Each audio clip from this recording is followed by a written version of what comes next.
şey var. Негизгисичи, ушул неменин баарысын кылып аткан, ушунун баарысын 2010 жылы лицензия ким берди? Ошол жооп бериш керек.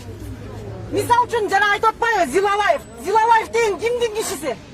Мисал үчүн Кыргыз элине чыккынчы болгондордун баардыгын жоопко тартыш керекпи? Тартыш керек.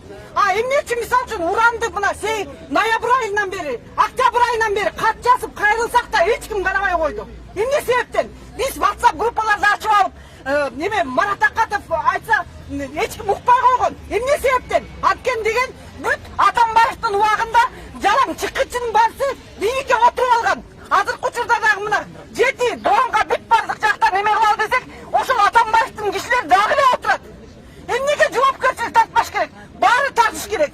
Керек болсо азыр деген эме кылып атат, мына токтоттук деп атат. Токтоткон менен бүт жанагы лицензия бергенден баштаган ким эме кылса дагы бүт бардыгын жоопко тартыш керек.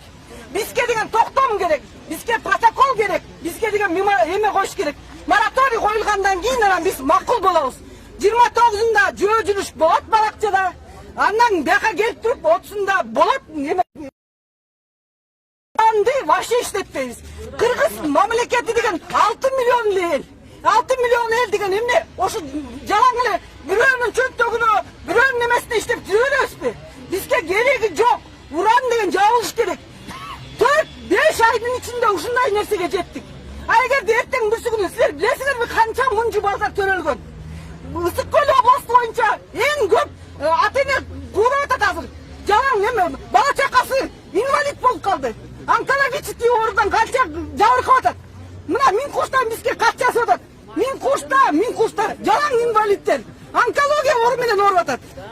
Бизге кереги жок, бизге деген жабылыш керек. Атамбаевдин жанында жүргөн куйлуктардын баары соттолуш керек. Бүт баарын тең эмеге тартыш керек. Жоопко. Ошолордун күнөөсү. Зилалаев мына ТЭЦти дагы токтотуп койду. ТЭЦ эмне? Тоо курдаганга 7 жыл 8 жылга карапайым эл кесилип кетет. Эмне үчүн ал 2 жыл эле соттош керек? Эмне үчүн 150 миң сом штраф тартыш керек? Кыргыз деген Кытайга деген жөн эле кулга кетип калат. Бизге келечек керек. Бизге карапайым элге келечек керек. Анан жөн эле калып эле тигиндей мындай деп ар күнгөр эметпей эле койгула. Бир да депутат эме чыккан эмес убагында. Ушул эме уран эметип коелучу. Ушундай катастрофа болот экен. Ушу асманга чыкса эме болуп калат экен. Балдар мунжулат экен деп. Эмне үчүн 29 миң инвалид балдар бар төрөлгөн? Эмне себептен? Аты жөнүм Аликулова Марипа Мухамбетовна. 3 жылдан бери куугунтукта жүрөм. Эч ким мени уккан эмес. Фейсбукта бүт бардык жакта жүрөм. Жалаң кыргыз карапайым элдин уга турган, кыла турган нерсесин кылыш керек. Бийлик эч качан эме кылган жок. Жалаң Атамбаевдин койругу күчүгү деп атып мына 7 апрелде жалаң карапайым эл чыгып берген.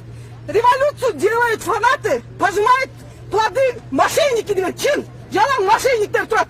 Керек болсо азыр неме ошол бүт баарын иликтеп келип туруп Атамбаевдин күчүктөрүнүн баарысын жайлаш керек.